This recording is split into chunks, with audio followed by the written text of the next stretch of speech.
O rosto atrás do vidro. Um relato real de Sete Além. Alô, gente. Hoje uma história arrepiante. Um relato real contado por quem viveu. Uma experiência sobrenatural que marcou para sempre a vida de um homem. Uma história que começa assim. Me chamo Gustavo, tenho 34 anos e até hoje luto para entender o que vivi naquela madrugada. Nunca contei isso para ninguém, além da minha terapeuta. Mas algo me disse que estava na hora de dividir, antes que o outro lado tente me puxar de novo. Tudo começou em 2019, numa viagem a trabalho. Eu sou representante comercial e viajo pelo interior de São Paulo vendendo equipamentos hospitalares. Naquele dia, estava em São José dos Campos. Tinha terminado uma reunião pesada, meu celular estava quase sem bateria e o GPS travava. Resolvi parar num posto 24 para pedir informação. O frentista era um senhor calado, mas me deu a dica. Segue aquela estrada de terra, vai cortar caminho. Mal sabia eu que aquele atalho me levaria direto ao inferno. A estrada não tinha iluminação e era cercada por uma plantação alta, como cana ou milho. Dirigi por uns 15 minutos e percebi que o sinal do celular sumira completamente. Só então notei o mais estranho. Não havia mais lua no céu. Parei o carro. O breu era total. Mas quando desliguei o farol, notei algo absurdo. Mesmo sem luz alguma, eu enxergava o mato como se uma névoa azulada emanasse do chão. Um vento frio me atravessou o peito. Tive um impulso doentio de sair do carro. Abri a porta devagar e assim que pus o pé para fora, ouvi um sussurro no meio da plantação. Você chegou.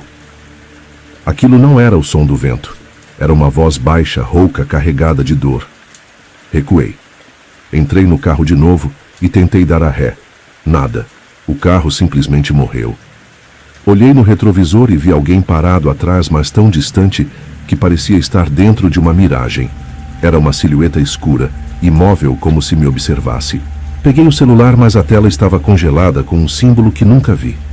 Um círculo dentro de outro, cortado por um traço torto. Do nada, a luz do carro acendeu sozinha. O rádio ligou e começou a tocar uma frequência aguda como interferência de TV. Meus olhos lacrimejaram. Tentei sair, mas a maçaneta não abria.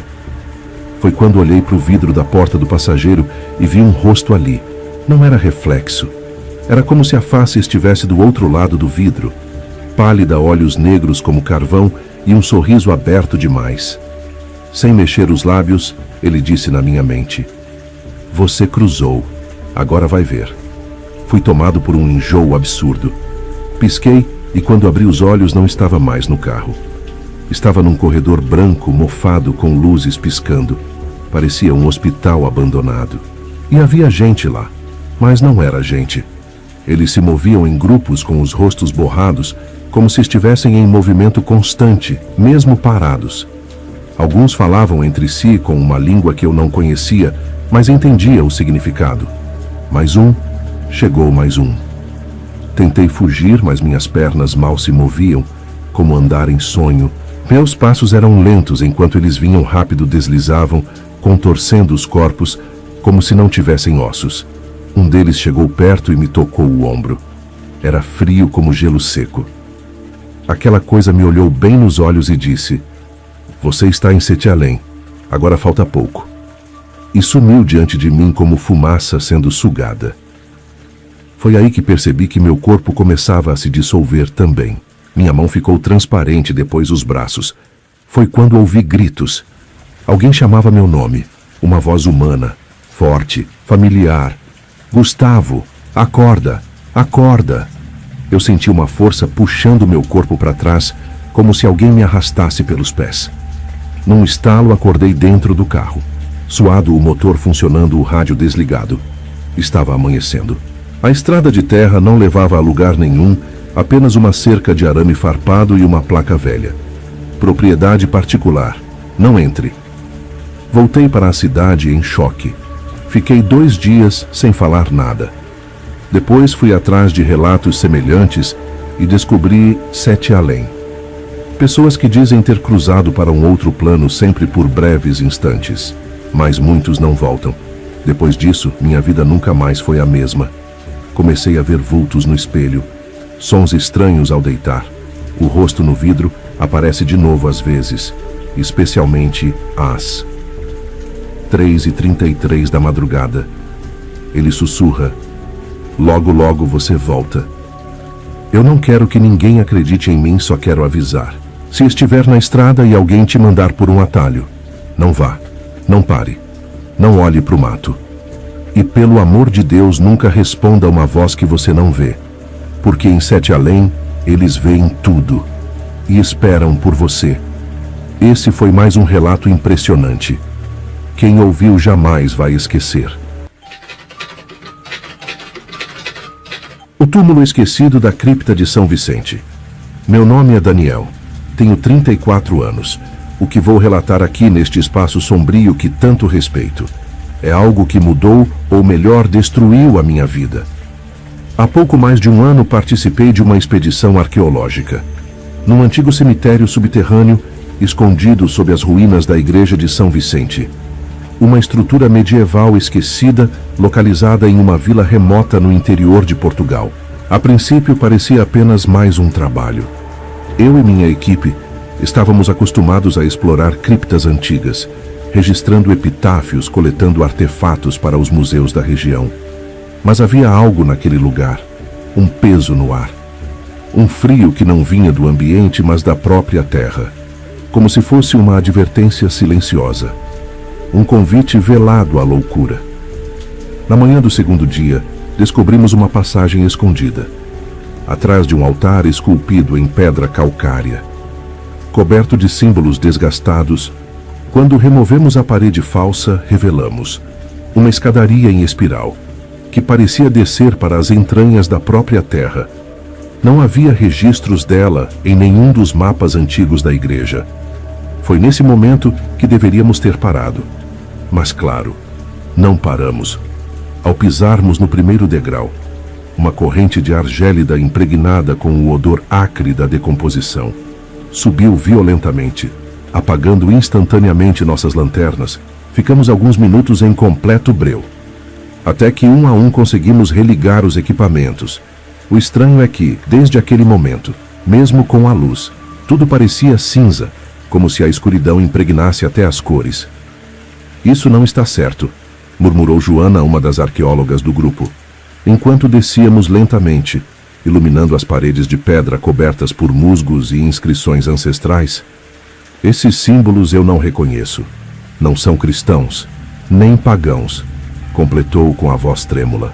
Quando chegamos ao final da escadaria, encontramos uma galeria imensa, silenciosa, revestida por dezenas de nichos, onde jaziam esqueletos dispostos como sentinelas adormecidas. No centro da sala havia um túmulo isolado, cercado por correntes oxidadas. O tampo, feito de mármore negro, possuía uma inscrição quase ilegível. A tradução feita às pressas revelou uma sentença perturbadora: que nunca seja perturbado, pois sua alma já não está entre nós. Enquanto discutíamos se deveríamos ou não abrir o túmulo, uma das câmeras posicionadas na entrada falhou. O rádio começou a chiar, e do nada todas as luzes piscaram, até que o breu nos envolveu novamente. O silêncio absoluto foi quebrado apenas por um som, um gemido grave e prolongado que parecia ecoar por toda a galeria, vindo de todas as direções e de nenhuma. Daniel, você ouviu isso? Perguntou Eduardo com a voz embargada. Eu mal consegui responder. O medo já paralisava minhas pernas. Mas então, como que por impulso, talvez motivado por uma arrogância cega, decidi aproximar-me do túmulo. Coloquei as mãos na tampa fria e, com a ajuda dos outros, empurramos. O rangido das correntes quebradas e da pedra arrastando-se ficou gravado na minha memória como o prelúdio do nosso fim. Dentro do túmulo não havia corpo. Apenas um manto antigo, ainda intacto, repousava sobre uma laje. Mas ao tocá-lo, senti uma espécie de pulsação. Era como se algo ainda respirasse ali, mesmo na ausência de carne e osso. Joana gritou: Daniel, afaste-se! Mas já era tarde demais. De dentro do túmulo, uma nuvem densa e negra ergueu-se lentamente, tomando forma no ar, primeiro uma silhueta, depois olhos. 2 olhos vermelhos vítreos que se fixaram em mim, com uma fúria silenciosa. O manto começou a flutuar, guiado por aquela presença invisível, que logo começou a emitir um sussurro, em uma língua gutural, indecifrável, mas que se insinuava na mente, como veneno. Cada palavra, um golpe. Na minha sanidade, tentamos correr, mas a saída parecia não estar mais ali. As escadas haviam desaparecido. A galeria, que antes era uma sala clara, agora parecia um labirinto, de sombras móveis e frias. Ouvíamos passos atrás de nós, mas não havia ninguém. Eduardo, desesperado, correu na direção oposta, mas logo desapareceu na penumbra. Ouvimos apenas um último grito, estridente, breve. Depois, o silêncio. Joana tentou me puxar, mas eu estava paralisado, olhando para a figura, que agora se erguia totalmente. Não era humana.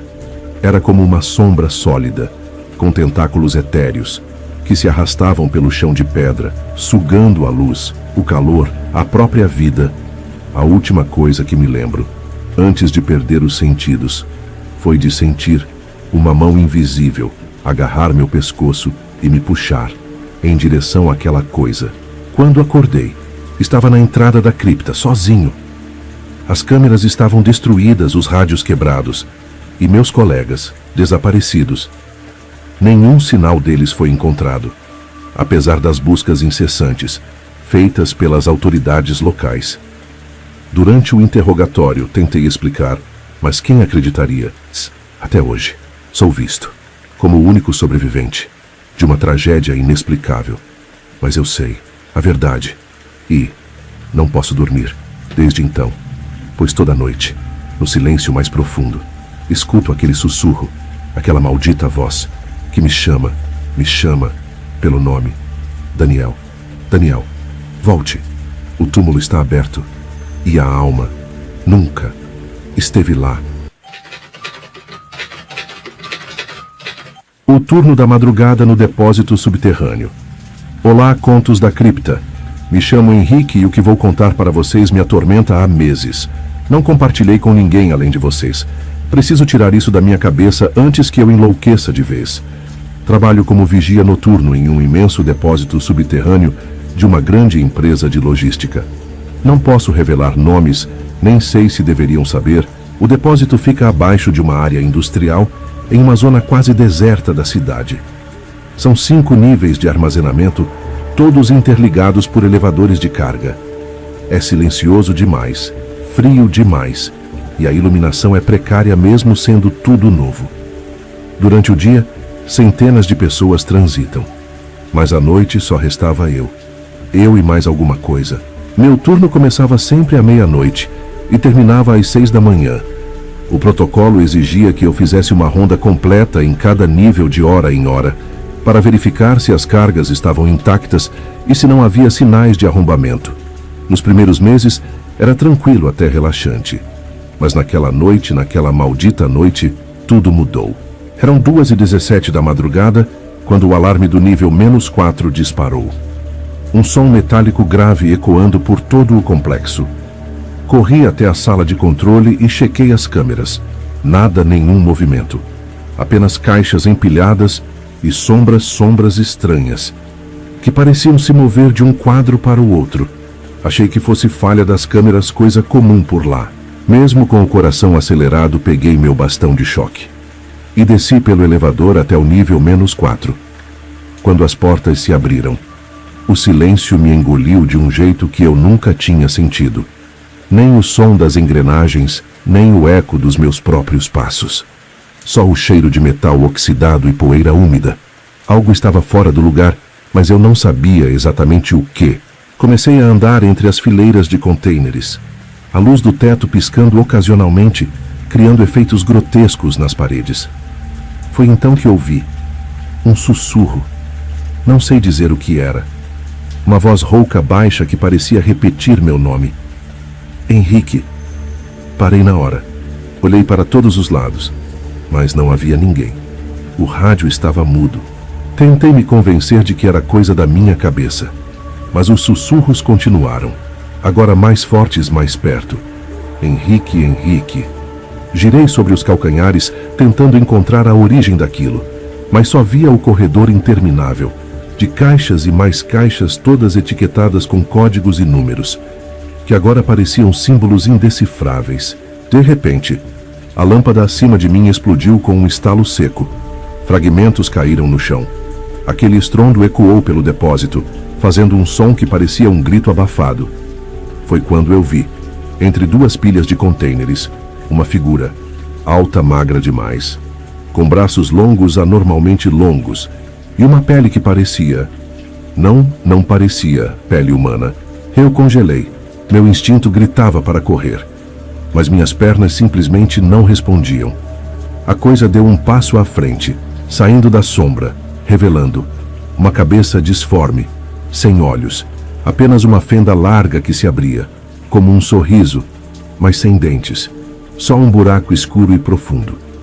E aquele som, aquele maldito som continuava. Henrique, minha respiração ficou tão pesada que parecia que eu ia desmaiar. Num impulso desesperado, me virei e corri pelo corredor. Não olhei para trás. Eu sabia que se olhasse aquilo, estaria atrás de mim. O barulho dos meus passos ecoava ensurdecedor, mas mesmo assim, eu ouvia os sussurros vindo cada vez mais perto. Não fazia sentido. Cheguei até o elevador e apertei o botão freneticamente. A porta demorava uma eternidade para abrir. E naquele momento, juro por Deus, senti uma mão gelada tocar meu ombro. Virei-me num reflexo, mas não havia nada. Nada além do vazio do depósito e do som longínquo das engrenagens. Finalmente ativando o elevador, entrei e apertei o botão para o térreo. Mas o painel começou a piscar. Um a um os níveis iam se apagando, até restar apenas o -5, o mais profundo de todos, onde nunca precisei ir. De repente, o elevador começou a descer sozinho, como se tivesse vida própria. Eu gritava, socava o painel, tentava de tudo, mas não adiantava. O elevador não me ouvia. Quando as portas se abriram, o ar lá embaixo era denso, pesado, quase irrespirável. O chão estava coberto de um líquido escuro e pegajoso. Sangue? Não sei. Mas tinha cheiro de carne podre. A luz ali era ainda pior. Piscava, revelando pedaços de coisas que nem sei explicar. Tecidos pendurados, objetos enferrujados. E corpos? Acho que sim. Corpos. Dei um passo para fora, mas imediatamente ouvi passos atrás de mim. Passos descompassados, rápidos, como se algo rastejasse pelo chão, em minha direção. Girei, e lá estava de novo, a criatura, mas agora, mais próxima, com o buraco na face aberto, como se estivesse me devorando com aquele vazio. Senti as pernas cederem, caí de joelhos. Por favor, por favor. Eu chorava, implorando para aquilo me deixar, mas ele não falava. Só o som de sucção, como se estivesse respirando através de mim. De repente, a criatura deu um passo a mais e, sem aviso, esticou aquele braço disforme até meu rosto. Senti a pele arder, um frio cortante. Depois, escuridão. Não lembro mais de nada. Acordei horas depois na sala de controle, com o supervisor me chacoalhando. Henrique, que diabos aconteceu? Ele gritava. Eu só conseguia chorar e apontar para as câmeras. Mas quando revi as imagens, não havia nada. Nada além de mim mesmo, andando pelo nível -4, falando sozinho, olhando para o vazio, como um louco. A criatura não apareceu. Fui afastado do trabalho naquela mesma semana. Os médicos disseram que foi estresse, privação de sono. Mas eu sei o que vi. Até hoje, quando fecho os olhos, sinto o toque gelado daquela mão e ouço o sussurro. Henrique, nunca mais voltei lá. O depósito ainda funciona, mas eu nunca mais fui o mesmo. Se vocês estiverem ouvindo esse relato agora, fiquem longe de lugares assim. Nem tudo que se esconde no subterrâneo está morto. E nem tudo o que está morto. Quer continuar assim? Cuidado. Eles sabem o seu nome, como souberam o meu. O último jogo. Olá. Contos da Cripta. Antes de mais nada, me desculpem se eu me perder em meio aos detalhes ou parecer confuso. Ainda é difícil organizar o que vivi naquela noite. E o pior é que ninguém acredita em mim. Mas eu sei. Aquilo foi real. Eu estive lá. E nem sei como voltei. Meu nome é Leandro e trabalho como eletricista terceirizado. Na época fui chamado para realizar uma manutenção nos refletores de um estádio de futebol abandonado há anos no interior do estado. O local seria reativado para um evento municipal e precisavam testar o sistema elétrico à noite para ver se ainda estava funcional. Cheguei lá por volta das 21 horas sozinho, como sempre. O estádio era gigantesco, mas completamente vazio. Silencioso, com as arquibancadas tomadas por plantas que brotavam entre as frestas de concreto. O lugar exalava aquele cheiro característico de umidade misturada com poeira acumulada há décadas. Não havia uma alma viva ali, nem mesmo os zeladores quiseram me acompanhar. Não fica aí até tarde, cara. Esse estádio tem fama ruim. Me disse um dos funcionários do município meio sem graça antes de ir embora. Ri na hora. Nunca acreditei em histórias desse tipo. Sempre achei que fantasmas são invenções de gente com tempo sobrando. Mas o que aconteceu naquela noite me fez mudar de ideia. Para sempre. Terminei de checar as caixas de disjuntor perto da entrada e comecei a subir até a parte mais alta das arquibancadas, onde estavam os refletores principais. Enquanto eu caminhava pelos degraus gastos, o eco dos meus próprios passos reverberava de forma estranha. Parecia que mais alguém andava comigo logo atrás. Parei e me virei. Nada. Apenas o vazio monumental daquele estádio esquecido pelo tempo. Respirei fundo e continuei. Mas logo percebi que a cada passo meu vinha outro.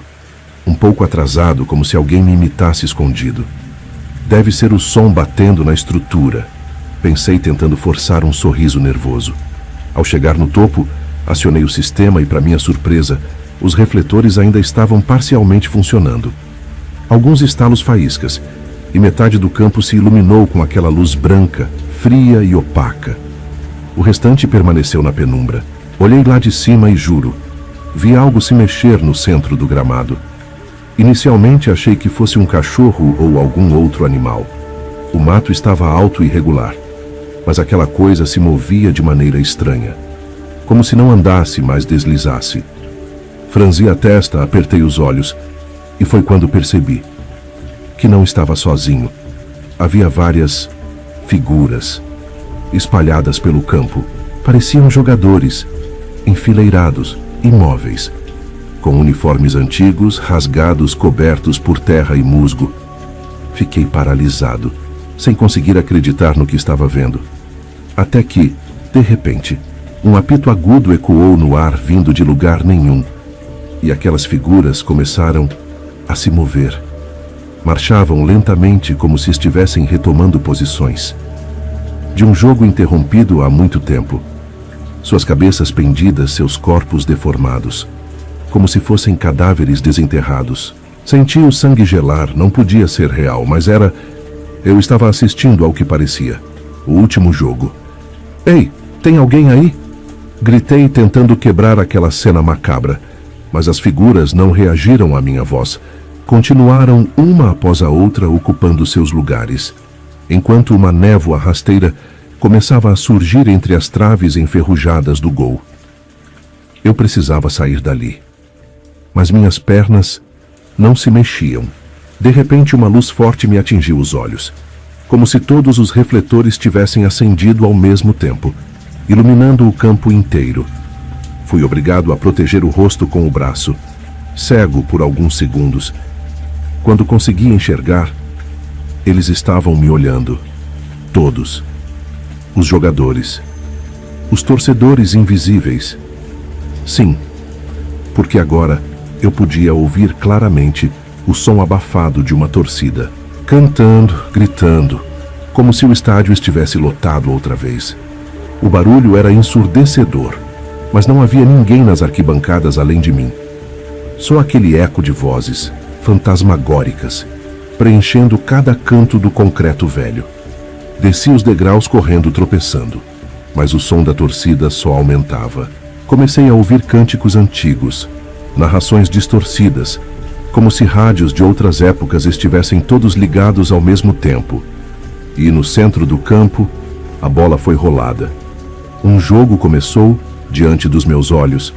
Eles corriam, se chocavam, marcavam, mas os movimentos eram bizarros, quebrados, como se fossem bonecos controlados por fios invisíveis. De repente, um deles caiu. Um grupo se aproximou para ajudar. Mas não era ajuda. Estavam despedaçando ele ali mesmo no meio do gramado, como se fosse um animal. O grito agonizante daquela coisa ecoou pelas arquibancadas, seguido por aplausos, risadas e uma vibração tão intensa que as estruturas de concreto pareciam tremer. Eu já não sabia se estava sonhando ou se tinha enlouquecido de vez. Só conseguia pensar em fugir dali, antes que fosse tarde demais. Corri em direção ao túnel de acesso onde antes havia entrado, mas quando alcancei o portão, ele estava trancado. Correntes grossas enferrujadas selavam a saída, como se sempre tivessem estado ali. Olhei ao redor, buscando outra rota, mas tudo estava bloqueado, preso no pesadelo. Foi então que ouvi passos atrás de mim. Lentamente me virei e vi um deles. Um dos jogadores parado, a menos de 2 metros. Seu uniforme rasgado exibia pedaços de carne apodrecida. A pele pendia como trapos. E aqueles olhos, vazios, negros, me encarando, com uma fome que nunca vou esquecer. Ele deu um passo à frente, e eu, recuando, tropecei e caí de costas. Vi o céu acima, um céu sem estrelas, coberto por aquela luz pálida dos refletores.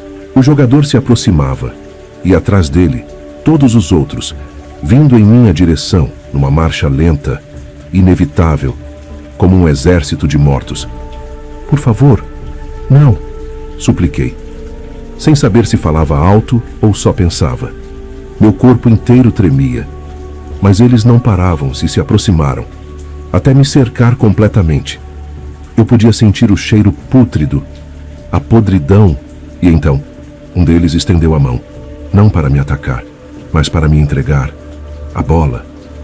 Sim, aquela bola velha, suja, ensanguentada. Parou diante do meu peito, eu a encarei, e ouvi uma voz rouca sussurrar no meu ouvido: "Sua vez." E então, o apito soou novamente, e tudo ficou escuro. Despertei horas depois, já amanhecendo, deitado no centro do gramado, sozinho. Não havia mais jogadores, nem torcida, nem luzes. Apenas eu e aquela bola, ainda ao meu lado. Levantei e corri dali, como nunca tinha corrido na vida, até hoje. Ninguém acredita no que eu vi. Disseram que desmaiei por causa de um choque elétrico ou de algum gás tóxico acumulado. Mas eu sei o que aconteceu. E o pior, às vezes, quando estou sozinho, ainda ouço aquele apito, me chamando. E tenho certeza, um dia, eu vou ter que voltar para jogar o último jogo.